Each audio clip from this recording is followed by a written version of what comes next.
Live आहोत. Live आहोत okay, आपण. एक मिनिट हं.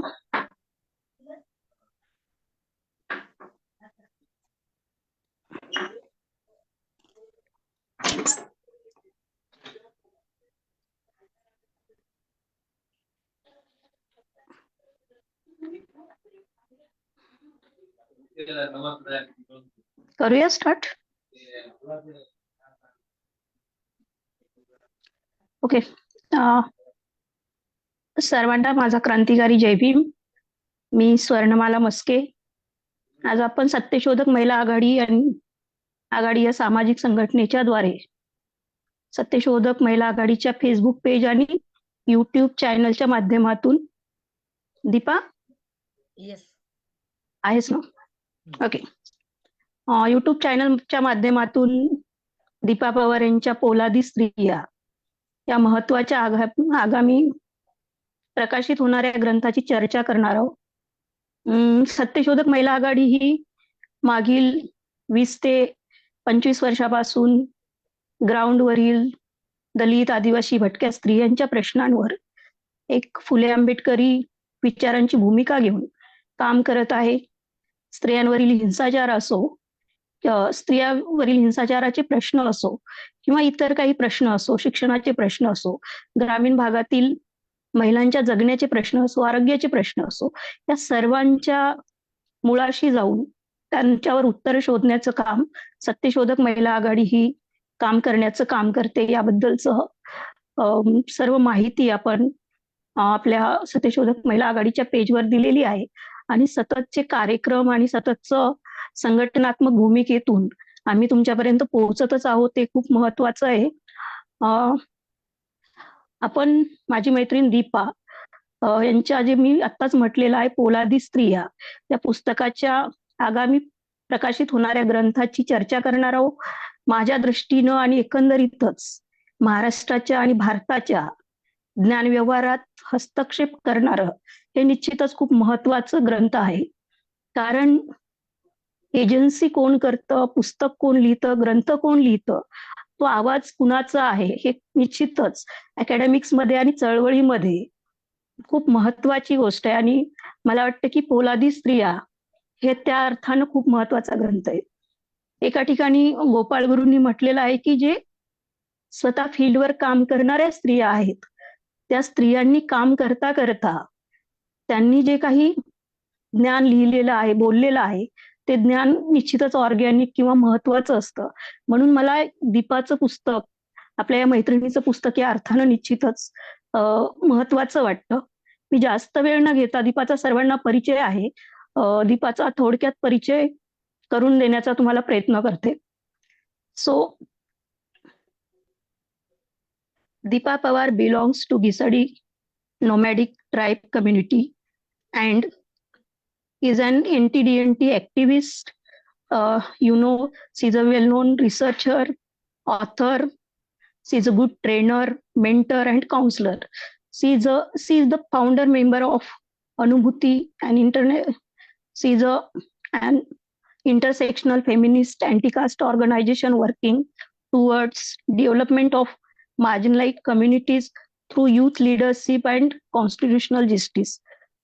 She engaged with issues of rights and mental and sexual reproduction health, as it is gender, sanitization, community development, and movement building. So she has won several national and international awards for her work. Actually, हा दीपाचा खूप short intro आहे. ती महाराष्ट्राच्या चळवळीमध्ये, महाराष्ट्राच्या स्त्री चळवळीमध्ये आणि एक महत्वाची कार्यकर्ती म्हणून सर्वत्र काम करते. दीपाचं काम आमच्यासाठी खरंच खूप महत्वाचं आहे. आम्हाला कधी कधी मी आणि आरती विचार करतो की ती काम करता करता लिखाण इतकं कसं काय करू शकते. तिच्यातली ही एनर्जी आमच्यासाठी नेहमीच प्रेरणादायी ठरते. आणि त्यामुळे मी जास्त वेळ न घेता, दीपाचा जास्त परिचय आपल्याला आहेच, जास्त वेळ न घेता मी दीपाला तिच्या पुस्तकासाठी येणाऱ्या शुभेच्छा देते. आणि आजचा जो तिचा महत्वाचा ग्रंथ येऊ पाहतोय त्या ग्रंथाची चर्चा करू इच्छिते. दीपा आहेस ना ऑनलाईन? ओके. येस येस आहे. दीपा, शुभेच्छा तुला तुझ्या येणाऱ्या ग्रंथासाठी. हा ग्रंथ तुझ्या माझ्यासाठी, ज्या भटक्या विमुक्त लोकेशनवरून येणाऱ्या मुलींसाठी, स्त्रियांसाठी, मागच्या पिढींसाठी, अगोदरच्या ज्या काही आत्मकथा आलेल्या आहेत, कथा आलेल्या आहेत किंवा लिखाण आलेले आहे, तो तर आपल्यासाठी माइलस्टोन आहे. परंतु आपली पिढी काय विचार करू शकते, तिची फर्स्ट जनरेशन लर्नर आहे, तिचं जे शैक्षणिक हर्डल्स खूप आहेत, तरी पण ते खूप महत्वाचे आहेत, जाणून घेणंही गरजेचं आहे. त्यामुळे तुझा प्रवास हा सगळ्यांसाठीच खूप महत्वाचा आहे. मला सततच ज्यावेळेस मी लिखाण करण्याचा विचार करते, त्यावेळेस माझी लिखाणाची प्रेरणा चळवळी आणि अकॅडमिक्स मध्ये एकच असते की मी इतिहास संशोधक आहे आणि मी ज्या सोशल लोकेशनहून येते, त्या सोशल लोकेशनचा जर इतिहास लिहायचा असेल, हिस्ट्री लिहायची असेल किंवा त्या सोशल लोकेशनची सोशल हिस्ट्री पाहायची असेल, त्याचे सोर्सेस पाहायचे असतील आणि ते लिखाण करायचं असतील, तर ते सततच अपुरे आहेत. अगदी मी माझ्या पोस्ट डॉक्टरलसाठी 1952 नंतरचे काही भटक्या विमुक्त स्त्रियांच्या इतिहासाची साधनं पाहत होते. तर विषय इंटरेस्टिंग होता, पण साधनच नव्हती. म्हणजे आपण इतिहासच लिहिला नाहीये का, असं नाहीये. आपला इतिहास आहे, परंतु त्याचं डॉक्युमेंटेशन होणं गरजेचं आहे. ते डॉक्युमेंटेशन मला वाटतं की नारायण भोसलेंनी काही प्रमाणात आपल्याकडे केलेलं आहे महाराष्ट्रात, बाकीही ठिकाणी होत आहे. पण स्त्रियांच्या बद्दलचं जे डॉक्युमेंटेशन आहे, त्यांचे अनुभव आहेत, मेमरीज आहेत, जे काही रिक्रिएशन ऑफ हिस्टॉरिकल सोर्सेस आहेत, तर ते माझ्यासाठी निश्चितच प्रेरणा देणाऱ्या लिखाणासाठी महत्वाचं आहे. म्हणून या अकॅडमिक्स आणि चळवळीच्या प्रवासात मला ज्ञान व्यवहारात आपण असावं किंवा ज्ञान निर्मितीचा एक छोटासा भाग व्हावं, ही निश्चितच माझी सतत प्रेरणा राहिलेली आहे. तर त्याचाच भाग म्हणून तुझं जे काही येणारा ग्रंथ आहे, ते निश्चितच माझ्यासाठी आणि आपल्या ज्या काही मैत्रिणी आहेत, कार्यकर्ते आहेत, त्यांच्यासाठी खूप महत्वाचा राहिलेला आहे. तर मी खूप वेळ न घेता आपण हे जे काही सेशन आहे ते दीपाला काही प्रश्न विचारून तिचा हा प्रवास जाणून घेण्याचा प्रयत्न करणार आहोत. आय नो की अगदी आपल्याला प्रिव्हिलेज कुठलेच नाही येतं, की मला वाटलं की मला एक पुस्तक लिहायचंय आणि या पुस्तकाला 4 लोकांना मी फोन केले आणि झालं की तू लिही, आम्ही प्रकाशित करू किंवा तुला आम्ही मदत करू, असं काहीच प्रिव्हिलेज नसणार आहे. त्यामुळं तुझं प्रवास पुस्तकाचाही हा खूप हर्डल्स किंवा संघर्षाचा असणार आहे आणि तो खूप महत्वाचा पण आहे. येणाऱ्या जनरेशनसाठी खूप महत्वाचा आहे. कारण आपण आता म्हणतोय की तंत्रज्ञान आलेले, यस, तंत्रज्ञानाने काही मार्ग लिखाणाचे किंवा ज्ञान व्यवहाराच्या ज्या तटबंदी आहेत, तर त्या थोड्याशा ढिल्या झालेल्या आहेत. परंतु तेवढ्याही ढिल्या झालेल्या नाहीत. हा तुझा अनुभव या ग्रंथाच्या निमित्तानं आलेलाच असेल. मी खूप वेळ नाही घेत, तर तुला मी असं विचारू इच्छिते की हे पुस्तक लिहिण्याचं कसं सुचलं तुला, किंवा एकंदरीतच या पुस्तकाच्या मागच्या प्रेरणा काय आहेत? सर्वांना जय भीम, जोहार आणि जिंदाबाद. मला खूप पॉझिटिव्ह आणि ऊर्जापूर्ण वाटतंय की सत्यशोधक मंचावर या प्रकारची चर्चा होते, कारण का ते माझंही प्रेरणास्थान आहे. स्वर्ण, मला हा प्रश्न ना भरपूर लोक विचारतात, कधी पुस्तकाबद्दल विचारतात.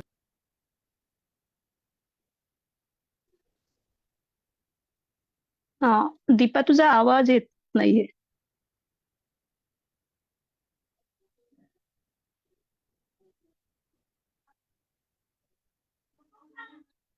दीपा, तुझा आवाज येत नाही, मला ऐकवते तू? हा, आता स्टार्ट करू शकतेस. मला खूप बरं वाटतं की महिला आघाडीच्या मंचावर या प्रकारची चर्चा होत, ती माझ्यासाठी पण बळ देणारी आहे. जसं मी सांगत होती स्वर्ण मला की हा प्रश्न बऱ्याच वेळेला बऱ्याच मंचावर मला विचारला जातो की संस्थेच्या कामामागील तुमची प्रेरणा काय असेल, लिखाण करण्यामागील तुमची प्रेरणा काय असेल. तर 2-3 प्रकारची प्रेरणा एकतर मला वाटतं की आहे, की माझा जो अनुभव राहिलेला आहे घिसाडी या समुदायामध्ये आणि ओघाओघाने इतर भटक्या विमुक्त समुदायांबद्दल माझा जो परिचय वाढला, प्रत्यक्ष काम केलं, तो संघर्ष जो आहे तो प्रेरणास्त्रोत आहे. त्याच्यामुळे काम कुठेही जे आहे ते मी स्टॉप न घेता न थांबता जे आहे ते सतत करते. दुसरं, लहानपणापासून मी बघितलं की मी स्वतः भट्टीवर काम केलंय. माझ्या आईने आजीवन भट्टीवर काम केलंय आमचे वडील हँडिकॅप होते एका हाताने, पण ते जेव्हा भट्टीवर बसायचे तेव्हा ते म्हणजे लोखंडाचं अगदी पाणी पाणी करून टाकायचे. आम्ही सगळ्या बहिणी ज्या आहोत त्यांनी लोहाराच्या कामाचा अनुभव घेतलाय.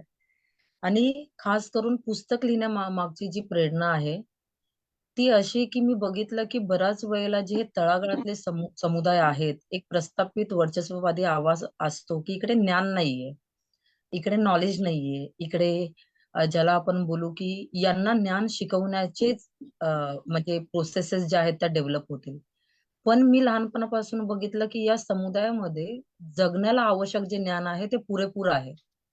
ते स्वतःचं जगणं टिकवण्यासाठी त्यांच्याकडे जे काही आहे, त्यांचे नकाशे आहेत, त्यांचं विज्ञान आहे, गटात काम करण्याची त्यांची उर्मी आहे आणि हे सगळं असताना एक लेन्स किंवा एक जो चष्मा असतो, या ज्ञानाकडे नेहमी बॅकवर्ड किंवा थोडं पिछाडलेलं असंच बघत असतो. तर पिछाडलेली ही आमची स्थिती आहे. पण आमचं ज्ञान जे आहे ना, ते खूप श्रीमंत आहे. ते अमिरीने भरलेलं आहे आणि मी फेमिनिस्ट आहे. दलित लेन्सने, इंटरसेक्शनल फेमिनिझमच्या लेन्सने बघते, की बऱ्याच वेळेला हे ज्ञान आपल्याही समुदायातल्या पुरुषांना थोडीफार संधी मिळते, तर किमान ते त्या प्रोसेस पर्यंत पोहोचू शकतात. पण आपल्यासारख्या स्त्रिया ज्या आहेत, त्यांना पोहोचणं खूप जास्त अडचणीचं आणि कठीण होऊन जातं. तर फेमिनिझमच्या जगामध्ये देखील आमच्या शब्दांचा, आम्हाला वाटणाऱ्या संकल्पनांचा, आमच्या संघर्षाचं बळ काय आहे, ते मांडणं मला खूप जास्त गरजेचं वाटलं आणि अ, अगदी जी लोकं काम करतायत, श्रमजीवी आहेत, उत्पादक आहेत, घाम गाळण्यावर ज्यांचा विश्वास आहे, अशा महिलांपर्यंत पोहोचून त्यांना ऐकावं आणि ॲक्चुअली त्यांना ऐकत असताना मला माझीच आपबीती वाटत होती, माझीच जीवन कहाणी वाटत होती, एवढं कनेक्ट होत होतं. तर ही प्रेरणा राहिली, की खूप जास्त संधीने ऐकावं लागेल. त्यांना न ऐकणं हे त्यांच्याबरोबर झालेली एक सेटल व्हायलन्स आहे, की त्यांना नुसते आपण ऐकवत गेलोय. त्यांना ऐकत नाहीये. त्यांच्याकडे बरंच ज्ञान आहे. हम्म. महत्वाचं आहे दीपा हे की प्रेरणा काय आहेत. आमचं जगणं वेगळं आहे. 19व्या शतकामध्ये अ, मुक्ता साळवेंचा व्हाईस हेच सांगतो की आम्ही तुमच्या धर्मामध्ये आहोत, आम्ही तुमची माणसं आहोत, असं हिंदू धर्माला त्या सांगतात. परंतु आमचं लोकेशन कुठं आहे तुमच्या धर्मामध्ये हे आम्हाला माहिती नाही. ज्यावेळेस आमच्या बायका बाळांत होतात त्यावेळेस त्यांना उघड्यावरच बाळांत व्हावं लागतं. ज्यावेळेस आमच्या बायका बाळांत होतात त्यावेळेस त्यांना खायला अन्न भेटत नाही. पोटाची भूक भागवण्यासाठी त्या आपल्या पदर कमरेला हे करतात. तर त्या काळात 14 वर्षाची मुक्ता हे सहज म्हणत नाही. तर आमचाही वेगळा ज्ञान व्यवहार आहे, आमचंही वेगळं जगणं आहे आणि आमचा व्हॉइस समाजापर्यंत जाणं, आमचंही वेगळेपण समाजापर्यंत जाणं हे तिला त्या काळामध्ये सांगायचंय. आपण सततच म्हणतो की इतिहासाची काय करायचा इतिहास म्हणजे समजून काही लोकांना माहिती नाही. पण आज तुझं ज्यावेळेस कनेक्टिंग प्रेरणा ज्या दिसतात मला त्या काळामध्ये मुक्ताचं जे बोलणं होतं ते असं दिसतं की आमचा पण व्हॉइस तू जे सांगतेय तो ऐकणं गरजेचं आहे. आम्ही सततच तुमचं ऐकत आलेलं आहे आणि तुम्ही आमचं जे काही सांगितलेलं आहे आमच्याबद्दलचा जो ज्ञानव्यवहार केलेला आहे तो ज्ञानव्यवहार आम्हाला तितकासा कनेक्टिंगही झालेला नसू शकतो किंवा ते आमचं सेकंड पोझिशन असू शकतं. आम्हाला ज्या पद्धतीनं असतं ते मांडणं पण आलेलं नसेल. त्या जाणीवा ज्या पद्धतीनं कबीर म्हणतो का जिसतन लागे, आमचं दुःख आम्हाला ज्या पद्धतीनं वाटतं ते दुःख ज्यांनी आमच्याबद्दल लिहिलेलं आहे. ऑफकोर्स बाबासाहेब सांगतात की ज्ञानव्यवहार कुणीही कुणाच्या बद्दल करावा करतो. स्त्रियांच्या बद्दलची मांडणी पुरुषही करू शकतात त्या संवेदनशीलतेतून आणि त्या दुःखातून, त्या सहृदयेतून. परंतु ज्यावेळेस आपण आपल्या लिखाणाच्या भूमिका आम्हाला काय वाटतं हे मांडतो त्यावेळेस निश्चितच त्या प्रेरणा मला वाटतं वेगळ्या आहेत आणि ती मांडणी तो अवकाश आपण निश्चितच एक करेक्टनेस आणि त्याच्यामध्ये तथ्य किंवा सत्यता जास्त येते. म्हणून तू ज्या पद्धतीनं तुझी मांडणी करतेय तर आपल्याबद्दल कुणी लिहिणं आणि आपण ते जगलेलं मांडणं यामध्ये निश्चितच मला वाटतं की खूप मोठा तफावत आहे. सत्य दोन्हीकडेही असू शकतं पण निश्चितच प्लॅटफॉर्म्स मांडण्याचे दोन सोशल लोकेशनचे वेगवेगळे असू शकतात. खूप महत्वाची प्रेरणा आहे कारण आपण आजूबाजूला हे बघितलेलं असतं की आपली आई काय करतेय, आपले वडील काय करताय, किंवा आपल्या आजूबाजूचा समाज काय करतोय. तो सततच हेल्दी सोशल सिस्टीम नसते, आणि ती सोशल सिस्टीम नसणं हे आपल्याला डिप्रेशन लहानपणी देणारं वातावरण हे असतं. पण ते डिप्रेशन्सला तुमच्या प्रेरणा बनवणं आणि त्याचं लिखाण करणं, आय नो की अजून पुस्तक आलेलं नाही, ग्रंथ आपल्यापर्यंत पोहोचला नाही.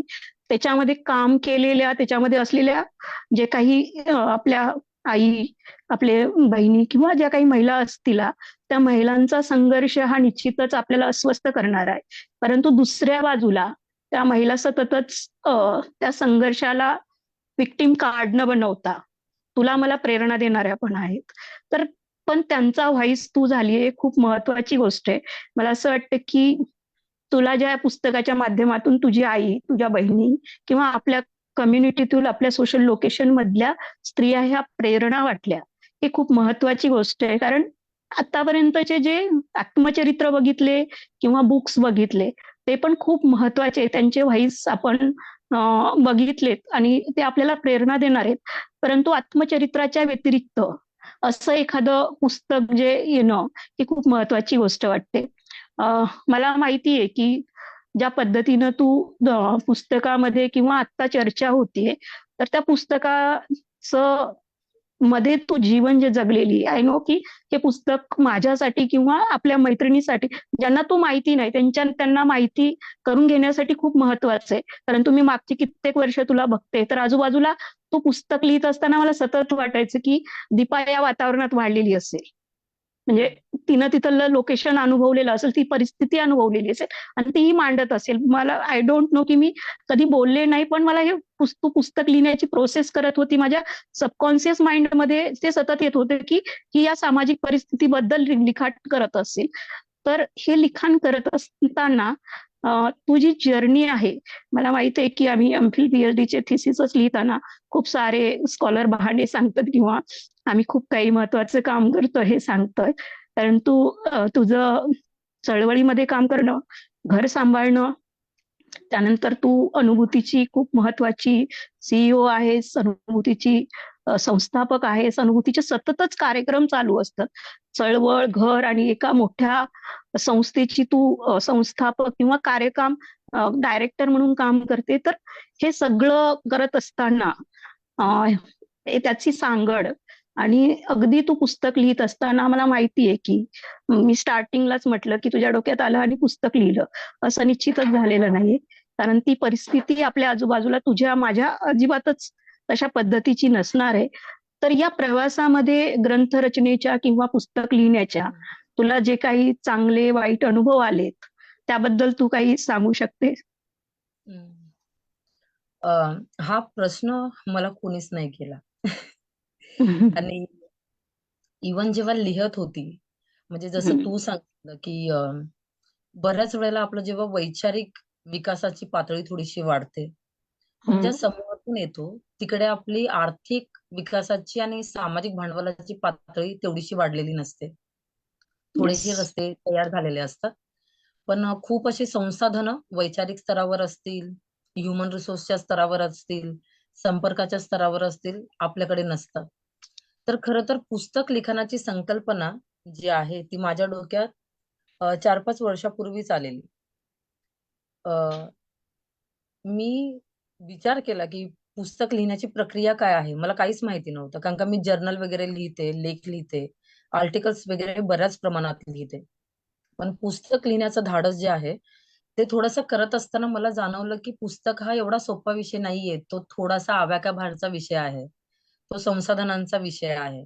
आणि तू पोलादी बाया जर बघितलं तर मी महाराष्ट्राच्या साधारण 22 जिल्ह्यांमध्ये प्रवास केलाय. वेगवेगळ्या जिल्ह्यांमध्ये. प्रवास करताना माझा मुलगा जो आहे रयतराज, तो मला आठवतो की 4 महिन्याच्या असल्यापासून आम्ही दोघंही प्रवास करतो. संस्थेचं काम झालं, थोडंसं सुट्टी मिळाली, तर सुट्टीमध्ये आम्ही हे काम करत होतो. मला मला असं जाणवलं की जसं तू विचारलं की प्रेरणास्थान कोण आहेत? अर्थात बाबासाहेब, ज्योतिराव फुले असतील, सावित्रीबाई असतील, हे आपल्याला धक्केच देत असतात. म्हणजे पुश करत असतात ते. ते एवढे अगदी. सायलेंट मेंटर आहेत आपले, की कोणीही आपल्या बरोबर नसतील, पण ते आपली पाठराखण करणं सोडत नाही, ते आपल्या बरोबर असतात. तर माझी प्रेरणा नेहमी ही राहिलेली आहे की त्यांच्या संघर्षाचं थेंबभर कणभर पण जर ओझं आपल्याला वाहता आलं, जर करता आलं, तर ती संधी, ती ऑपॉर्च्युनिटी आपण सोडता कामा नये. अनुभूतीची जरी मी पॉवर पोझिशनला असली तरी अनुभूती खूप ग्रासरूट ऑर्गनायझेशन आहे. कोणतंही प्रस्थापित वर्चस्ववादी येस, कॉन्टॅक्ट इकडे ऑफकोर्स. नाहीये, राईट. खूप जास्त ग्रासरूट आहे. रेग्युलर मी फील्डमध्ये असते, संपूर्ण टीम फील्डमध्ये असते आणि एका संस्थेचं सस्टेनेबिलिटी ठेवणं, त्याला जिवंत ठेवणं याच्यामध्ये खूप जास्त कस जातो. एक अडचण अशी पण दरम्यान आली की माझी आई भयंकर आजारी पडली. म्हणजे 3 वर्ष ती बेडवरच होती. आणि तिला 2 ते 3 वेळा ब्रेन स्ट्रोकचे अटॅक पण येऊन गेले. मी घरात सगळ्यात मोठी आहे आणि बाकीच्या बहिणी सगळ्यात लहान आहे. आणि घरामध्ये पण एका प्रकारचं जे वातावरण होतं ते खूपच म्हणजे मानसिक स्तरावर असुरक्षित करणारं होतं. तिसरं तिसरं मी सांगेल की या ज्या महिलांचे इंटरव्ह्यू आहेत, मी 8-8 तासाचे इंटरव्ह्यू घेतलेत. आणि त्या 8-8 तासाची इंटरव्ह्यू मी कानात इयरफोन घालून जेव्हाही काम करते, जसा मोकळा वेळ मिळतोय, ट्रॅव्हल आहे, मी ऐकते. तर स्वर्णमाला माझ्यासाठी ते खूप जास्त मेंटल ट्रिगर होतं. कारण का या अगदी, महिलांनी सांगितलेल्या खूपच. इंटरव्ह्यू मध्ये त्यांच्या सहमतीने जे लिहिता आलं आणि जे मांडता आलं त्यांच्या सहमतीने मी लिहिलंय. पण असे अनेक कंगोरे आहेत ज्याला त्या महिलांनी सहमती नाही दिली. त्यांना वाटलं की हे नका टाकू ताई, हे इथे नका लिहू. तर मला हम्म. ते खूपच मानसिक स्तरावर अक्षरशः मला 2 महिने मध्ये काम करता नाही आलं. त्यांचं जे पेन आहे आणि माझं जे पेन आहे, माझ्या आईचं, आजीचं, काकीचं, सासूचं यांचं जे पेन आहे, ते रेग्युलर जे आहे ते माझ्या समोर दिसत होते. की एवढ्या संघर्षामध्येही उभं राहणाऱ्या या महिला, कोणत्याही प्रकारे कोणतेही श्रेय न घेणाऱ्या, कळतंय? काम करत राहणाऱ्या, बदलावर हो, विश्वास हो. ठेवणाऱ्या आणि आपण टिकू, आपण तरू या संघर्षातून हे ब्रीदवाक्य सोबत ठेवणाऱ्या, निर्माणावर विश्वास ठेवणाऱ्या. तर ऍक्च्युअली यांचे जगण्याचे जे संघर्ष आहेत ते प्रेरणादायी आहेत. पण तुम्हाला मानसिक आणि इमोशनल स्तरावर जे आहेत ते खूपच क्वेश्चनिंग करणारे आहेत. एक गिल्टमध्ये घेऊन जाणारे आहेत. सतत त्रासदायक म्हणजे का यांच्याबरोबर असं होतं आणि कधीपर्यंत होत राहील? हे न संपणारे जे प्रश्न आहेत, तो आपला जो आहे तो त्रागा निर्माण करू शकतं मानसिक स्तरावर. तर मी साधारण 2 महिने अजिबात लिखाणाचं काम मध्यंतरी करू शकले नव्हते. एक नाही, महत्वाची शक्यच होणार नाही. येस, एक महत्वाची गोष्ट मी तुला सांगते, की पुस्तक लिहिण्याचा विचार जरी माझ्या डोक्यात होता, पण संसाधनं माझ्याकडे नव्हती. तर मला फेलोशिपचं सहकार्य घ्यावं लागलं.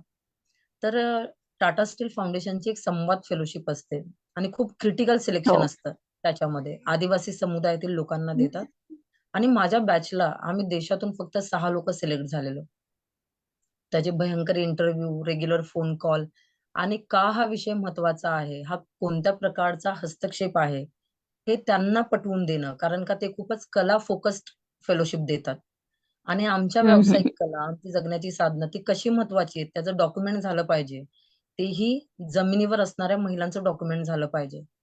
तर महाराष्ट्रातून मी एकटीच आणि भारतातून फक्त 6 लोकं. याच्यामध्ये स्वतःची जागा क्लेम करण्यासाठी तो एक वेगळा संघर्ष होता. फेलोशिप अगदी, क्रॅक अगदी. केल्यानंतर जे संसाधनं मिळाली, मग प्रवास खर्च असेल, प्रिंटिंगचा खर्च असेल, पुस्तकांचे एकूणच प्रक्रियेचा खर्च असेल, तो काढणं जो आहे, तो मला तिकडे सपोर्ट मिळाला आणि त्याच्यामुळे मग पुस्तकाचा किमान आर्थिक बजेट मी बसवू शकली. नाहीतर कदाचित अजूनही कल्पना कल्पनाच असती. कारण काय हे सगळे ऑफकोर्स. खर्च तयार करणं हे कठीण आहे. दुसरं मी तुला या प्रश्नाचं शेवटचं एक पॉइंट सांगते, की एक संघर्ष नेहमी असतो, की आपण ज्या समुदायातून येतो, डायरेक्टली, इनडायरेक्टली शिक्षण संस्था असू दे, सामाजिक क्षेत्रातली लोकं असू दे, चळवळीतली लोकं असू दे, थोडासा प्रस्थापित सूर तर आहे. हं. आणि तिकडे आहे, ऑफकोर्स आहे. बऱ्या प्रमाणात प्रस्थापित सूर आहे, पॉवरफुल सूर आहे. आणि तो सूर आपल्याला बाकी गोष्टींबरोबर एक गोष्ट नक्की सांगत असतो, की तुमचं भाषा ज्ञान हे थोडंसं डाउटफुल आहे. ते थोडंसं स्ट्रक्चरमध्ये, संरचनेमध्ये बसणारं हम्म. नाहीये. आपण बोलणारे शब्द याला व्हॅलिडेशन नाहीये. याला व्हॅलिडेट करायला जे आहे तो वेळ लागेल. तर माझा अनुभव मी खूपच हम्म. ग्राउंड मधून आल्यामुळे ते लेन्सेसनी मी खूप जवळून अनुभव केला, की अगदी तुम्ही भाषेच्या कॉन्टेक्स्टमध्ये तुम्हाला खूप इम्प्रूव्ह करावं लागेल. तुम्हाला खूप फाईट करावी लागेल. हे मी सतत ऐकत आलेली आहे. आणि त्याच्यामुळे एका प्रकारचं सांगशील तर स्वतःला आव्हान पण पुस्तकाच्या रूपाने मी दिलं की का नाही लिहायचं. आपल्याला महिलांना वाटणाऱ्या भाषेत लिहिण्याचा बरोबर. का नाही करायचा आणि आपल्या जागा क्लेम करण्याचा जर आपण आता हट्ट नाही केला तर खूप उशीर होईल. पण हो, एकूणच प्रवास जो होता तो प्रिव्हिलेज तर लांब लांब, पण जेव्हा आपण ढासळतो तेव्हा ऍक्च्युली आजूबाजूला अशा संसाधनांचा कुठेही सोबत ब्रीज कोणीतरी. नसतो. राईट. दुसरं आहे की नेहमीच वंचित ठरवलं जाणं मला खूप जास्त डिस्कम्फर्ट करतं. कारण का शेवटी राहतोय तेव्हा आम्ही वंचितच राहतोय. पण आमचं इंटेलेक्च्युअल लेव्हल, आमची समज, बुद्धिजीवी असणं, आम्ही लेखक आहोत, आम्ही लिहू शकतो. या सगळ्या गोष्टी फक्त वंचिततेच्या आधारावर बघितल्या जात नाही. ती आमची सिच्युएशन आहे, ती आमची हिस्ट्री आहे. पण आमच्यामध्ये जे कसब आहे ना, त्याला नेहमीच एका मुख्य धारेतील सुराने जज करता अ, कामा नये असं मला वाटतं. पण मी बऱ्याच प्रकाशनासोबत बोलली. काही प्रकाशनाबरोबर बोलून तर मला टेन्शन पण आलं, की कधी पुस्तक प्रकाशित होईल की नाही होणार. कारण का अशा प्रकारे लिहावं लागेल का? पण मला खूप बरं वाटलं हरिती सोबत, कारण का त्यांनी कुठेही माझ्या एजन्सीला म्हणजे धक्काच लावला नाही. जसं आहे अगदी तसं त्यांनी जे आहे ते समोर आणलं. महत्वाचं आहे. नाही, अगदीच हरिती मागच्या खूप वर्षापासून अ, महत्वाची भूमिका घेऊन प्रकाशनाचं काम करतीये. ते आम्हा यंग जनरेशनसाठी निश्चितच महत्वाचं आहे. दीपा, मला एक सांग, की म्हणजे अगदी तू आत्ता बोलत होती त्यावेळेस मला कनेक्ट झालं, की आपण सततच दलित, बहुजन किंवा भटक्या विमुक्त स्त्रियांना म्हणजे मी झालं, तू झालं किंवा अगदी आपले काही मित्र-मैत्रिणी आहेत, ते या लोकेशन मधून येतात. त्यांना आपली आई, अगदी माझी आई ही मला खंबीर वाटते. परंतु तुझ्या आपल्या सगळ्यांच्या आया खंबीर आहेतच. त्यांचं ते स्ट्रगल आहे, त्या नजरेआडकडून पुढे जातात. परंतु मला असं वाटतं, की सततच त्यांना त्यांचं खंबीरपण दाखवून म्हणजे खंबीर आहेतच. परंतु त्या इथपर्यंत खंबीर होण्याचा त्यांचा पेन हा निश्चितच एक पुस्तकामध्ये आलेला आहे का? कारण ते हो. येणं पण गरजेचं आहे मला असं वाटतंय. कारण निश्चितच तू पोलादी स्त्री आहे पुस्तकाचं टायटल लिहिलंय तर तो स्ट्रगल आहे पण हा पेन पण मला वाटतं की यस मला मला पण कधी-कधी वाटतं. यस मी नाही करू शकत काही प्रमाणात परिस्थिती डील तर असंच आहे ते. तर ते आपल्या आईंना किंवा आपल्या बायकांनाही कधी-कधी वाटतं. तर ते येणं पण मला वाटतं की गरजेचं आहे. याबद्दल तू काय सांगू शकते? हो. त्या वेदना असतील, ती व्याकुळता असेल, हं, हं, हं. अ, हां, त्या वेदनांची हां, बरोबर. ती ते त्या लकी वेदनांना एक फ्रेम करता आलं असेल का? बरोबर. आहे का या पुस्तकात? ऑब्व्हियस. त्यांच्या वेदना असतील, त्यांची व्याकुळता असेल, त्यांची पडझड असेल. पडझड असून परत खंबीरपण अवलंबल्याशिवाय तुमच्याकडे मार्ग नाहीये. ते एक लादलं गेलेलं पण असेल. हं. कळतंय? समुदायाच्या हो, अंतर्गत अगदीच. समुदायाच्या अंतर्गतल्या वेव्हज आहेत, समुदायाच्या बाहेरच्या वेव्हज आहेत. या महिलांकडे खंबीर होण्याच्या ऐवजी कोणते पर्याय होते, असं पुस्तक लिहिताना मला जाणवलं. स्वतःला टिकवण्याचे, समुदाय टिकवण्याचे. हं. तर कधी-कधी या महिला आपल्याला पर्यायच नेतृत्वात नव्हते. म्हणतात पर्यायच नाहीयेत. म्हणजे ऑप्शनच नाहीयेत. दुसरं आहे की मला अगदी पर्यायच टिकवून नाहीत. हां. तर क्रिमिनलायझेशन पण यांचंच आहे. तुम्हीच जबाबदार आहात. हो, तुमच्या कमतरतेला, तुमच्या हो. पीछेहाटला, तुमच्या पडण्याला, पडझडीला तुम्हीच जबाबदार आहात. तो बोल, ते शब्द पण यांच्याकडेच आहेत. कळतंय? तर एका बाजूला व्याकुळता आहे, हो. एका बाजूला पेन आहे, दुसऱ्या बाजूला त्यांच्या नेतृत्वात येण्याचा एक वेगळा प्रवास आहे. पण सोबतच सतत स्वतःकडे काहीही नसल्याचा. कारण का मला एक जाणवलं, की मी फेमिनिस्ट आहे. मी बऱ्याच कम्युनिटी सोबत काम केलंय. पण त्यातल्या त्यात जेव्हा भटक्या विमुक्तांच्या महिलाबद्दल आपण बोलायला लागतो, त्याची इंटेन्सिटी ऑफ डेप्थ खूप हाय आहे. त्याची खोली खूप आहे, खूप हाय खूप. आहे. हां. राइट. तर म्हणजे जर कोणी 2 दिवसासाठी उपाशी राहत असेल, तर इकडे 2 महिन्याच्या उपासमारीचा प्रश्न आहे. कळतंय? आणि इकडे अगदी. अडचण असते, की आपण फर्स्ट जनरेशन आहोत. आपल्या पूर्वी आपल्या काही हो. मित्र-मैत्रिणींनी लिहून ठेवले ते आपल्यासाठी प्रेरणा आहे. मात्र तेवढ्या मोठ्या प्रमाणात आपला इंटेलेक्चुअल प्लेसेस क्लेमिंगचा प्रवास ठरलेला नाहीये. जरी करण्याचा प्रयत्न केला, तरी त्याच्यामध्ये अगदी राजकीय, सामाजिक, आर्थिक, सांस्कृतिक सगळ्या स्तरावर एवढे दगड वाटेवर आहेत, की त्या दगडांना उचलण्यामध्ये आपण अर्धे घामाघूम होतोय. तर आपण 2 मिनिटासाठी विचार करूया, की या महिलांच्या वाटेवर किती दगड रचून ठेवलेले आहेत, जे उचलण्यामध्ये या घामाघूम झालेल्या आहेत. त्यांची दमछाक झालेली आहे. कळतंय? तर ऑब्वियस आहे की खंबीर त्या आहेत, पण ते खंबीर पण नेहमीच त्यांनी स्वीकारलेलं पण नाहीये. पर्यायच न देणं, नाही, अगदीच सगळ्या नाहीये. बाजूने नेस्तनाबूत करणं, या सगळ्या गोष्टींचं दोन हात करणाऱ्या या महिला आहेत.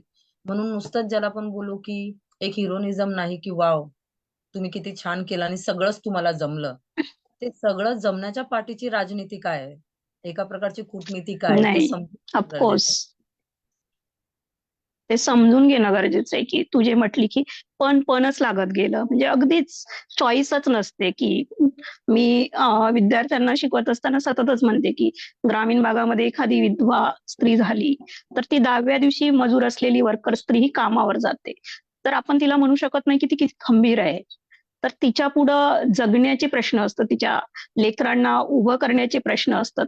म्हणून तिला 10व्या दिवशी 10व करून निश्चितच याच्यावर जावं लागतं. तर काही कम्युनिटीजमध्ये सामाजिक परिस्थितीमुळे, प्रस्थापित परिस्थितीमुळे आपल्याकडं चॉईसच नसते आणि चॉईस नसणं किंवा दुसरा पर्याय नसल्यामुळे आपण खंबीरच होत जातो. पण या खंबीरपणामागचं तिचं पण हेही आपण सततच लक्षात घेतलं पाहिजे आणि ज्यावेळेस आपण फेमिनिझम इन फेमिनिझम किंवा स्त्रीवादामध्ये आमचं मधलं असलेलं स्थान हे निश्चितच मला वाटतं की स्त्रीवाद्यांनी समजून घेणं गरजेचं आहे की त्या सगळ्या एकसाचीपणामध्ये आमचं असणं हे सर्वांनी समजून घेतलं पाहिजे. आमचं पण तुम्ही लक्षात घेतलं पाहिजे. दुसरी गोष्ट तू बोलताना अगदी मध्ये एक महत्वाचा मुद्दाही केला होता की ज्ञान व्यवहाराचा, की माझी भाषा, माझा ज्ञान व्यवहार, मी जे करत होते त्यावर बंधन आले. तर मी सर्वांना महाराष्ट्राच्या स्टेजवरून किंवा या प्लॅटफॉर्मवरून सगळ्यांना सांगू शकते की आतापर्यंत ज्या अकॅडमिक्स मध्ये खूप चांगल्या असणाऱ्या स्त्रिया असतील, त्या स्त्रियांपेक्षाही ईपीडब्ल्यूला आणि बाकीच्या महत्वाच्या जर्नलमध्ये जे आर्टिकल्स आलेले आहेत त्यामधली दीपाची भाषा जर तुम्ही बघितली असेल तर अकॅडमिक्सला नक्कीच टच्चर देणारी आहे. मी टच्चरच म्हणेल किंवा टक्करच म्हणेल. त्यामुळे तिची ज्ञान व्यवहार हा अगदीच तिची भाषा अशी आहे असं नाहीये. आमची फर्स्ट जनरेशन जरी डाऊन टू अर्थ असेल किंवा आमची भाषा तुमच्या पुढे यावं हे आमचंही म्हणणं आहे आणि ते ठासून आम्ही मांडणारच आहे. परंतु याचा अर्थ असा नसतो की आम्ही कुठं लिखाणात कमी आहोत किंवा आम्हाला ज्ञान व्यवहारासाठी आमची भाषा हीच असावी. आय नो की प्रस्थापित भाषेला ते सगळं गुळगुळीत असणं आणि त्यांच्यात होला हो मिसळवणारं भाषेचं राजकारण, भाषेची मांडणी लागते.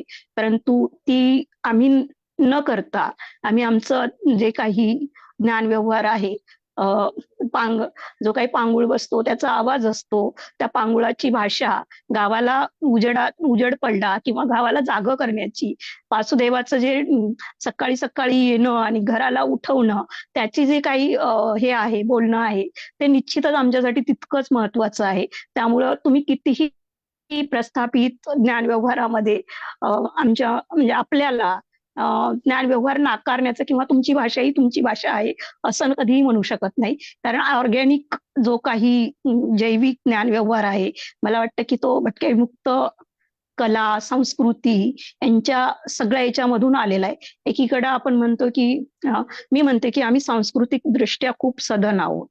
म्हणजे आज एखादा साप गारुडी आला, घरात साप निघाला तर तो साप आपल्याला कुणाला माहिती नसतं कसा पकडायचा, पण तो भटक्याविमुक्त समाजातील पुरुषांना, स्त्रियांना कसा पकडायचा माहिती असतो.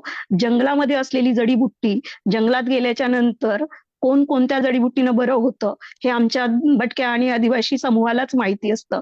तर हा जो आमच्याकडे कल्चरल सधनतेचा असलेला भाग आम्ही निश्चितच क्लेम करणार आणि त्याच्यामुळे आम्हाला त्याचं तुम्ही नाकारलं तरी पण त्याचा अभिमान आहेच आम्हाला. आणि आय नो की ज्ञान व्यवहाराची भाषा ही खूप प्रस्थापित आणि आमचं जे काही आहे ते खूप चांगलं आहे आणि भटक्या विमुक्तांची, बहुजनांची जी भाषा आहे तिच्यावर सततच खिल्ली उडवली जाते किंवा ती अकॅडमिक फ्रेमवर्क मध्ये बसली जात नाही. याबद्दलचं जे राजकारण आहे, मला वाटतं की तू या पुस्तकाच्या निमित्तानं निश्चितच प्रवाहात आणलेलं आहे आणि त्याबद्दल तू बोलली ते खूप महत्वाचं आहे की मला माहिती आहे पुस्तकाची भाषा तुला पाहिजे तशीच या पुस्तकामध्ये आलेली आहे. पण हे तुझ्या पुस्तकाच्या निमित्तानं मला वाटतं की लॉंग टर्मच्या राजकारणाबद्दलची, लिंग्विस्टिक बद्दलच्या किंवा भाषाशास्त्राबद्दलच्या राजकारणाची एक चर्चा इथं होणं गरजेची आहे की आम्ही लिहू पाहतोय. म्हणजे आमचं जे लिखाण आहे, तर एखाद्या धुऱ्यावर काम करणाऱ्या वर्कर किंवा मजूर स्त्रीनं जरी लिहिलेलं असेल, तर तो ज्ञानव्यवहाराचा भाग आहे हे इथल्या सिस्टीमला कळलं पाहिजे. तुझ्या पुस्तकातील ज्या नायिका आहेत, त्यांनी हातोडे हाणता हाणता त्यांना जी भाषा बोललेल्या आहेत त्यांची भाषा ही ज्ञानव्यवहाराची भाषा वाटली पाहिजे आणि हे भारतीय अकॅडमियाला समजणं गरजेचं आहे. तोपर्यंत मला वाटतं की हा जो ज्ञानव्यवहार आहे, तो मुक्तिदायी ज्ञानव्यवहार होऊ शकत नाही. कारण आम्हाला फुलेंनी, ताराबाईंनी, बाबासाहेबांनी जी भाषा दिलेली आहे, भाषेचं राजकारण कळवलेलं आहे, ते निश्चितच मुक्तिदायी आहे. त्याला कुठंही भाषेच्या बडेजावपणाचा किंवा प्रमाणित भाषेचा आम्हाला त्यांनी एक ढाचा असला पाहिजे, हे निश्चितच सांगितलं नाही. त्यामुळं निश्चितच या पुस्तकाच्या निमित्तानं एक भाषाशास्त्राचं राजकारण किंवा भाषेचं राजकारण आणि दलित बहुजन किंवा भटक्या विमुक्त स्त्रियांच्या लिखाणाबद्दलचे असलेला दृष्टिकोन तुझ्या या पुस्तकातून निश्चितच मला समोर येईल असं वाटतं आणि ते खूप महत्वाचं वाटतं. अं, अं, दीपा, आय नो की वेळ झालाय बराच, पण प्रश्न बरेच आहेत. पण मला एक याबद्दलची एक हे महत्वाची तुला प्रश्न विचारायचा आहे की ज्यावेळेस तू हे ग्रंथ लिहित होती त्यावेळेस तुझ्या कास्ट लोकेशन्स बद्दल किंवा तू कास्ट लोकेशनच्या हर्डल्स बद्दल तू काही सांगू शकतेस का? की हे पुस्तक लिहिताना विशिष्ट जात वर्गातून येत असल्यामुळे तुला कुठला त्रास सहन करावा लागतो? त्रास इन द सेन्स की असतात आपल्याला मानसिक हर्डल्स असतात किंवा आपण तो एक संघर्ष असतो, त्याबद्दल तू काही सांगू इच्छिते का? ऍक्च्युली घिसाडी समुदायातून मला वाटतं की महिलांचा हा पहिला हस्तक्षेप असेल. अगदी लांब लांब हो, पर्यंत ते आमच्या त्यामुळेच तो महत्वाचा आहे. अगदी लांब लांब जिकडे आमची समुदायाचे लोक राहतात त्याच्यामध्ये हा पहिला हस्तक्षेप असेल. अनुभव मिक्स होता. मला आठवतं की मी साधारण 14 ते 15 मुलाखती घेतलेल्या, पण 4 ते 5 मुलाखतीची सहमती नाही मिळू शकली. आणि त्याच्यासाठी मला असं वाटतंय ना स्वर्णमाला, की या समुदायातल्या लोकांचा नकार, असुरक्षितता, पटकन ऍक्सेप्ट न करणं किंवा विरोध करणं याला पण रूट कॉजेस आहेत. आणि त्याचे रूट कॉजेस त्याची ऑफकोर्स आहेत. पायामुळं जेव्हा शोधतो, तेव्हा तिकडे वर्चस्ववादाची भीतीच आपल्याला जी आहे ती दिसते. म्हणजे प्रकाशित होण्यापेक्षा आम्ही आजपर्यंत प्रकाशित झालोय, आमच्याबद्दल जे प्रकाशित झालंय, ते तेवढं डिग्निफाईड नाही झालेलं आहे. आमच्या सहमतीशिवाय ऑफकोर्स हा हा खूप स्टिग्मटाईजच झालेलं. अनडिग्निफाईड. हा आमच्या असंमतीशिवाय घेतले गेलेले आमचे फोटो, हो, आम्हाला न विचारता घेतले गेलेले व्हिडिओ, आमच्याबद्दल आमच्याशी 10 मिनिटं बोलून अर्धा तास वाचता येईल एवढा लेख लिहिलेला आहे. हो. तर असे बरेच अनुभव महिलांनी आणि समुदायाच्या लोकांनी सांगितले, ज्याच्यामुळे त्यांचा ट्रस्टचा जो आहे तो इश्यू झालेला आहे. अर्थात समुदायामध्ये बाहेरच्या पुरुष प्रधानतेचा इंजेक्शन्स लागत आहे. त्याच्यामुळे माझ्यासारख्या परत एका फेमिनिस्ट महिलेला, अशा राहणाऱ्या महिलेला पटकन स्वीकारायला जे आहे ते रस्ते मोकळे नाहीयेत. पण माझा अनुभव खूप चांगला राहिला समुदायाबद्दल असं मी सांगेल. बऱ्याच पुरुष साथींनी, बऱ्याच तळागाळातील लोकांनी हे विषय समोर आले पाहिजेत असं येऊन सांगितलं. काही वर्षापूर्वी माझा अनुभव वेगळा होता. पण आता मी असं फील करते, की कदाचित खूप जास्त ठासून ज्या वेदना भरलेल्या आहेत ना, समुदायाला पण त्या कुठेतरी मोकळ्या व्हाव्यात अशा वाटत आहेत. त्याच्याबद्दल लिहावं, आमच्याबद्दल लिहिलं जावं, ऐकलं ऑफकोर्स. जावं. पण एक असुरक्षितता अशी झालेली आहे, की आजपर्यंत जे एका बाहेरील लेन्सने लिहिलं गेलं, त्यांनी हे तेवढे कम्फर्ट नाहीये. पण समुदायातील लोक जेव्हा लिहायला लागतील, थोडा फार विरोध होईल. कारण का पुस्तकामध्ये काही अशा कथा आहेत, की समुदायातील पण लोकांना त्या लवकर रिसीव्ह होतील की नाही अशी नक्कीच मला एक चिंता आहे. पण ओव्हरऑल जर तू बघशील तर समुदायाने खूप जास्त सहकार्य केलेलं आहे. म्हणजे महिलांची इंटरव्ह्यू मिळवून देण्यामध्ये, संपर्क देण्यामध्ये, या अगदी. सगळ्या याच्यामध्ये खूप जास्त जो आहे तो सहकार्य केलेला आहे.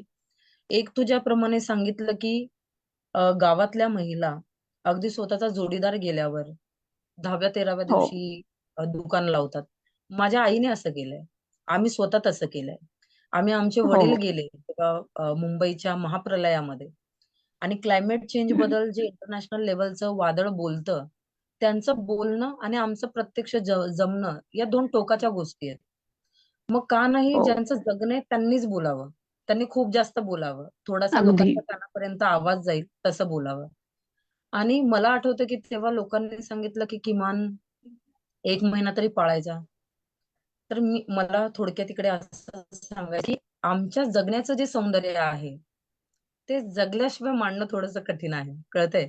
आपण जे अगदी जगतोय अगदी हो त्याला जे सौंदर्य आहे, त्या सौंदर्याला प्रस्थापित सौंदर्याची झालर जेव्हा लावली जाते, तेव्हा मग आपली घुसमट होते. आपल्याला कशात हो आनंद आहे, हे जेव्हा आर्टिफिशियल आणि कृत्रिम तरीकेने आपल्याला सांगितलं जातं, की अशा प्रकारे राहाल, अशा प्रकारे दिसाल, अशा प्रकारे सेलिब्रेशन कराल, अशा प्रकारे वागाल, तेव्हा तेच यश आहे आणि तेच आनंद आहे. पण आनंदाच्या आमच्या ऑर्गॅनिक, पर्यावरणवादी, लोकशाहीवादी काही भाषा आहेत. आणि मला वाटतं की हा जो एक सूर आहे, जिकडे सगळ्या अंगाने सत्ता आहे, तो सूर नाकारतोय की त्यांना स्वीकारणं पचत नाहीये. हा एक चिंतेचा मुद्दा आहे, की ते यासाठीच आपण नाकारले जातोय की काय? कारण का आपलं ऑर्गॅनिक असणं, एवढं डाउन टू अर्थ असणं, सहज स्ट्रेट फॉरवर्ड असणं, आहे तसं मांडणं, कळतंय? हे स्वीकारण्याची हो कुवत मे बी कमी पडते आणि एकदा ते जेवढ्या मात्रेमध्ये समोर यायला लागेल, प्रश्न उठतील, अकाउंटेबिलिटी क्वेश्चन होईल. आमच्या प्रश्नांची कारणं, शोषणाची केंद्र याच्याबद्दल लोकं बोलू लागतील. तर मला वाटतं की या सगळ्या भाषेला स्वीकारणं, या जगण्याच्या अनुभवाला स्वीकारणं, अजूनही सत्तास्थानांना तेवढं पचण्यासारखं नाहीये. आणि त्याच्यामुळे खूप जास्त एक नकाराचं राजकारण जे आहे किंवा नकाराची भाषा जी आहे ती आपल्या आसपास दिसते. पण दुःख एवढं आहे की या संघर्षातून जेव्हा आपण उभे राहतो, ही रिजेक्शनची लँग्वेज आपल्याला अगदी अजगर विळक्याप्रमाणे रेग्युलर जेवढं पण आपण जमवलेलं आहे त्याला रेग्युलर निचोडत असते, एका प्रकारे पिळवणूक करत असते आणि सतत कुठून आत्मबल आणणार आणि सततचं मनोबल कुठून वाढवणार, हा प्रश्न मला पुस्तक लिहिताना जो आहे तो सतत वाटत होता. कारण का आजूबाजूला मित्र-मैत्रीण पण असे आहेत, की ते त्यांच्या संघर्षात आहेत. ते त्यांच्या अतीव अगदी संघर्षात आहेत. तर मला खूप टफ गेलं, की कोणाला कॉल करू? ते त्यांच्या संघर्षात आहेत. कोणाकडे मदत मागायची? कारण का सगळ्यांचे खिसे खाली आहेत. तर आपल्याकडे ते सामाजिक भांडवल त्या पद्धतीने नाहीये, की आपण ते पटकन ॲक्सेस करू. त्या प्रकारची प्राप्ती, त्या पद्धतीची उपलब्धी याच्याने खूप मोकळे आहोत. मात्र ज्ञानाने खूप भरलेले आहोत. तर हा जो एक फिलर आहे, तो आपल्याला येणाऱ्या काळामध्ये आणि सततच्या आपल्या प्रवासामध्ये खूप आव्हान स्वीकारत जो आहे, तो पूर्ण करावा लागेल. निश्चितच दीपा हे खूप महत्वाचं आहे. म्हणजे आपण अगदी 22 तर कदाचित 25 मिनिट झाले असेल तू बोलत असशील. पण हे जे आहे ते इनर व्हॉइस एक फक्त स्टॉक नाहीये, तर एक जर्नी आहे तुझ्या पुस्तकाची, ग्रंथाची आणि तुझी जर्नी आहे. हे खूप महत्वाचं आहे. मला वाटतं की तू जे बोलली की रिजेक्शन खूप प्रस्थापित समाजामधून आपण जेव्हा लिहायला लागतो, आपण बोलायला लागतो. तर तिथं आपलं ॲप्रिशिएशन खूप कमी असतं किंवा हे करतायत तर यांना जमेल का? हा एक प्रश्न असतो आणि जमलं तर हे कसं काय जमलं? आणि लिहिलं तर खरंच यांचं दुःख एवढं आहे का? किंवा यांचं जे बोललेलं आहे, ते मांडलेलं आहे, ते खरंच एवढं आहे का? कारण अर्थातच ते खूप दूरच्या ह्याच्यावरून आलेलं असतं. त्यांची नजर असते, ती नजर इतक्या ग्राउंडला जाणं आणि त्यांचे ते अनुभव नसतात. त्यामुळं रिजेक्शन्स पासून ते तुम्ही इथपर्यंत आलात का? हे प्रवास जो आहे तो निश्चितच खूप महत्वाचा आहे आणि म्हणूनच म्हणते की आमच्या खंबीर असण्याला, आमच्या उभ्या असण्याला किंवा आमच्या फर्स्ट जनरेशनच्या उभ्या असण्याला निश्चितच खूप सारे हर्डल्स आहेत. सतत आम्ही पडतोय. सतत तू जे सांगितलं की मी स्टार्टिंगलाच म्हटलं होतं की तुझ्या डोक्यात आलं आणि तू 2-4 लोकांना कॉल केले आणि मी पुस्तक लिहितीये आणि समोरून असं आलं नाही, तू फक्त आम्हाला ड्राफ्ट दे, आपण करूया. हे असे अगदी निश्चितच आलेलं नाहीये. तुझा हा जो प्रवास आहे, अगदी एक-एक पॅरा लिहिण्याचा, सगळी मेंटल हेल्थ सांभाळत, सगळे आजूबाजूचं वातावरण सांभाळत ग्रंथ लिहिण्यापर्यंतचा तर खूप मोठा आहे आणि मला वाटतं की हे फक्त हा तुझा प्रवास नाहीये. फक्त तू इंडिव्हिज्युअल तुझा हा प्रवास नाहीये. हा प्रवास भटक्या विमुक्त स्त्रियांच्या ज्ञान व्यवहारांचा, भटक्या विमुक्त स्त्रियांच्या फर्स्ट जनरेशन लर्नरच्या हर्डल्सचा, त्यांच्या अगदी गाव पातळीवरून, तांड्यावरून, वस्त्यांवरून, पालांवरून येणारा जो काही आवाज आहे, त्या आवाजातील ज्ञान व्यवहाराचं हे राजकारण आहे. आणि मला वाटतं की हे राजकारण तू केलं आहे आणि हे राजकारण निश्चितच ज्ञान निर्मितीमध्ये महत्वाचा आहे. आणि हा आवाज तू ग्रंथ रूपाने सर्वांपर्यंत पोहोचवलेला आहे. अगदी तू सुरुवातीलाच सांगितलेलं आहे की फुले, बाबासाहेब, मुक्ता साळवे, ताराबाई शिंदे आम्हाला पुश करतात. तर मला हे निश्चितच माहिती आहे की अगदी आपण एकटे असलो तरी पण आपल्याला हे निश्चितच कळतं की आपल्यासोबत कुणीच नाहीये.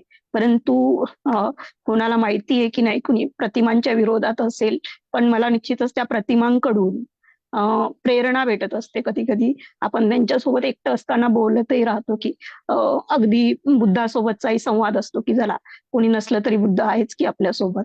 तर मला असं वाटतं की तुझी जी पालावरून किंवा त्या वस्तीवरून येण्या पासूनचा प्रवास आहे आणि ते फुले आंबेडकरी सिद्धांतनाच्या माध्यमातून येणं आहे, ते खूप महत्वाचं आहे.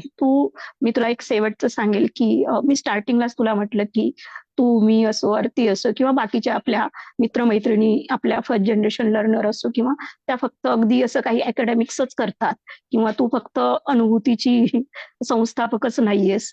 तर अनुभूतीचं ग्राउंडचं काम हे एक महत्वाचं आहेच, परंतु त्या बियॉन्ड जाऊन तू ज्या स्त्रिया कामही करू शकत नाहीत, म्हणजे ज्यांच्याकडे सर्व काही आहे त्या चळवळीला योगदान देऊ शकत नाही, तर तू बियॉन्ड जाऊन ते काम करून घर सांभाळून तू चळवळीमध्ये सक्रिय असतेस.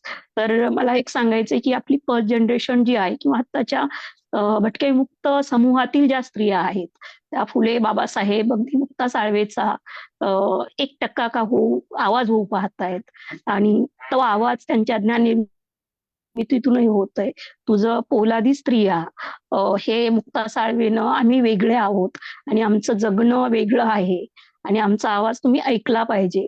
तो तुझ्या पुस्तकाशी कनेक्ट होतोय की येस आम्ही आहोत आणि आमचा आवाज तुम्ही ऐकायला पाहिजे आणि तो आमच्या भाषेमध्येच ऐकला पाहिजे आणि हे अकॅडमिक्समध्ये किंवा चळवळीचा व्हॉइस आला पाहिजे हे वाटतं. तर मी तुला हे एवढंच विचारू इच्छिते की तू आजच्या ज्या काही भटकेमुक्त किंवा दलित बहुजन मुली आहेत, ज्या अकॅडमिक्स आणि चळवळ करू इच्छित आहेत, त्यांना तू काय तुझ्या पुस्तकाविषयी सांगू इच्छिते किंवा काय संदेश देऊ इच्छिते? मला वाटतं की मी पुस्तक लिहायला फक्त माध्यम झालीये. संधी होती, येस. कल्पना आली, त्याच्यामुळे मी लिहिण्याचा प्रयत्न केला. पण या पुस्तकातल्या स्त्रिया काय बोलतायत, मला त्या दिवशीच एका मैत्रिणीने विचारला प्रश्न की दीपा, हे पुस्तक का वाचावं? मी म्हंटल हे किंवा भटक्या विमुक्त समुदायातून जी लिहिणारी लोक आहेत, जास्तीत जास्त लिहिणाऱ्या स्त्रिया आहेत, त्यांची पुस्तकं यासाठी वाचावीत कारण का समाजावर त्यांची उधारी आहे. खूप जनरेशन आम्ही कॉन्ट्रीब्युट केलंय. अगदी. प्रत्येक ठिकाणी कॉन्ट्रीब्युट केलंय. ते अर्थव्यवस्था ऑफकोर्स. असो, सांस्कृतिक धरोहर असो, तुमचं राजकारण असो, तुमचं बुद्धिजीवी असणं असो, तुमचा आनंद असो, तुमचं मनोरंजन असो, प्रत्येक ठिकाणी कॉन्ट्रीब्युट केलंय. पण साधं जरी ही एक नैतिक मूल्यांची बैठक समाज व्यवस्थेला, राजकीय इच्छाशक्तींना नसेल, की आपण यांचं किमान ऐकून घ्यावं, तर त्यांची उधारी फेडण्याची ही वेळ आहे. तर माझ्यासारखी लिहिणारी लोकं असतील, आपले मित्र-मैत्रिणी जे लिहितात ती लिहिणारी लोकं असतील, यांची पुस्तकं वाचणं ही एका प्रकारचं क्रेडिट आहे. त्यांना ऐकण्यासाठी ही इथिकल रिस्पॉन्सिबिलिटी आहे सोसायटीची, असं मला वाटतं. ऑफकोर्स. आणि या मुली महिलांना ज्या माझ्या आजूबाजूला आहेत, आपण सोबत जगतोय, त्यांना मला एक सांगावसं वाटतं की आपल्या जगण्याचं व्हॅलिडेशन आपण इतरांना नाही विचारायचं. आपल्या विकासाचं ऑफकोर्स. व्हॅलिडेशन अगदी. आपण इतरांना नाही विचारायचं. आपल्या ज्ञानाला कुणीतरी अप्रूव्ह करावं आणि कुणी व्हॅलिडेट करून मग शिक्कामोर्तब करावं. याची एवढी ऑथॉरिटी आपण कोणत्याही सत्तास्थानांना देण्यापेक्षा आपण आपली सत्तास्थानं बनवावी. आपण आपले छोटे-छोटे मंच बनवावे आणि जेवढं जमतंय तेवढं. कितीही आपण सांगितलं की आपण प्रोग्रेसिव्ह आहोत, आपण ॲक्टिव्हिस्ट आहोत, लिहितोय, पण आपलं पण एक अपब्रिंगिंग झालंय. की अगदी. कोणाकडून तरी व्हॅलिडेशन घ्या, कोणाकडून तरी अप्रूव्हल करून घ्या. ते आता आपण सोडलं पाहिजे. खूप मोठ्या प्रमाणात ताकदीने सोडलं पाहिजे. माझं नेट वाटतं चाललंय. स्वर्णमाला? हो, अगदी थोडासा आवाज हे होतोय, डिस्कनेक्ट होतोय, बट इट्स ओके दीपा. जास्त नाही झालेला. राईट. थँक्यू दीपा. खूप महत्वाचं संदेश दिलेला आहे. अगदी भारतीय समाज व्यवस्थेमध्ये स्त्री जेव्हा परिपूर्ण स्वतःला मानते, तर तिला कोणी व्हॅलिडेशन दिल्याच्या नंतरच. आणि ही व्हॅलिडेशनची कन्सेप्ट निश्चितच जात रचनेमध्ये सगळ्या स्त्रियांमध्ये आलेली आहे. परंतु मला वाटतं की तुम्ही आम्ही ज्या काही नवीन मुली आहोत, दीपानं ज्या पद्धतीनं म्हटले की हू आर यू, तुम्ही मला कोण आहात की व्हॅलिडेट, ह्या व्हॅलिडेशनच्या कन्सेप्ट आहेत माझ्या भाषेसाठी, माझ्या कल्चरल गोष्टींसाठी किंवा माझ्या जगण्यासाठी.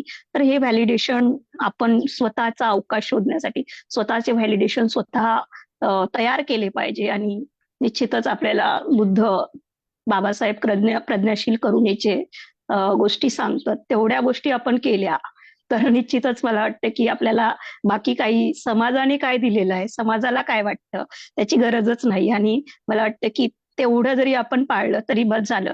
बाकी दीपा म्हणते तशी निश्चितच प्रेरणादायी गोष्ट आहे की आपण स्त्री म्हणून असण्याचे व्हॅलिडेशन सोशल सिस्टीम मध्ये आपल्याला दिलेले असते, ते व्हॅलिडेशन आपण निश्चितच सगळीकडेच नाकारले पाहिजे, तरच तुमचा मुक्त अवकाश तुम्हाला जगता येतो.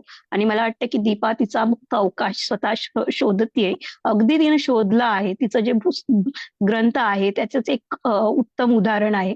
मी खूप वेळ नाही घेत. दीपा, मी तुला तुझ्या पुढच्या अगदी हा आमचाही महत्वाचा, आमच्यासाठीच प्रेरणादायी आणि आमच्यासाठी येणारं निश्चितच महत्वाचं ज्ञान व्यवहार असणारा एक ग्रंथ आहे. आम्हीही या ग्रंथाचा निश्चितच एक भाग होऊ. ते भाग यासाठी की हा फक्त लोकांपर्यंत पोहोचला पाहिजे किंवा ग्रंथ जास्तीत जास्त विक्री झाली पाहिजे यासाठी म्हणून नाहीये. तो भाग अगदी असेलच, परंतु तुझं म्हणणं हे तुझं इंडिव्हिज्युअल राजकीय पॉलिटिक्स नाहीये. तुझं लिहिणं हे इंडिव्हिज्युअल पॉलिटिक्स नाहीये. ते इंडिव्हिज्युअल पॉलिटिक्स, ते लार्जर पॉलिटिक्स भक्तिमुक्त स्त्रियांचं निश्चितच जगण्याचं आहे. आणि ते मला वाटतं की समाजासमोर, अर्थातच इथल्या प्रस्थापित समाजासमोर येणं गरजेचं आहे.